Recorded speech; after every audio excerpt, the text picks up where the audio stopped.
ನಮಸ್ಕಾರ ವೀಕ್ಷಕರೇ, ನಾನು ನಿಮ್ಮ ಡಾಕ್ಟರ್ ಪದ್ಮಾವತಿ. ಈ ಎಲೆನ ನೀವು ಮನೆ ಸುತ್ತಲೇ ನೋಡಿರ್ಬೋದು. ಹೌದು, ಇದೇ ಎಕ್ಕೆ ಗಿಡ. ಆಯುರ್ವೇದದಲ್ಲಿ ಇದಕ್ಕೆ ಅರ್ಕ ಅಂತ ಹೇಳ್ತಾರೆ. ಇದರ ಸೈಂಟಿಫಿಕ್ ನೇಮ್ ಬಂದ್ಬಿಟ್ಟು ಕೆಲೆಟ್ರೋಪಿಸ್ ಪ್ರೊಸೆರಾ ಅಂತ ಹೇಳಿ.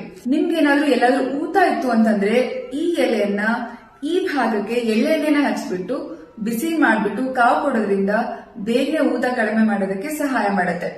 ಇನ್ನು ನಿಮ್ಗೇನಾದ್ರೂ ಜಾಯಿಂಟ್ ಪೇನ್ ಇತ್ತು ಅಂತಂದ್ರೆ ಈ ಎಲೆಯ ಪೇಸ್ಟ್ ಅನ್ನ ನೀವು ಡೈರೆಕ್ಟ್ ಆಗಿ ಎಲ್ಲಿ ಜಾಯಿಂಟ್ ಪೇನ್ ಇದೆ ಅಲ್ಲಿ ಹಚ್ಚೋದ್ರಿಂದ ಬೇಗನೆ ಪೇನ್ ಕೂಡ ಕಡಿಮೆ ಆಗುತ್ತೆ.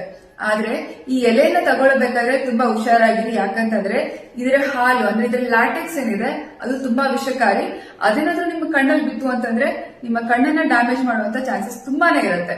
ಇನ್ನು ಆಯುರ್ವೇದದಲ್ಲಿ ಇದರ ಹಾಲು ಅಥವಾ ಇದರ ಲ್ಯಾಟೆಕ್ಸ್ ಅನ್ನ ನಾವು ತುಂಬಾ ಯೂಸ್ ಮಾಡ್ತೀವಿ ಈ ಕ್ಷಾರಸೂತ್ರ ಪ್ರಿಪೇರ್ ಮಾಡೋದಕ್ಕೆ.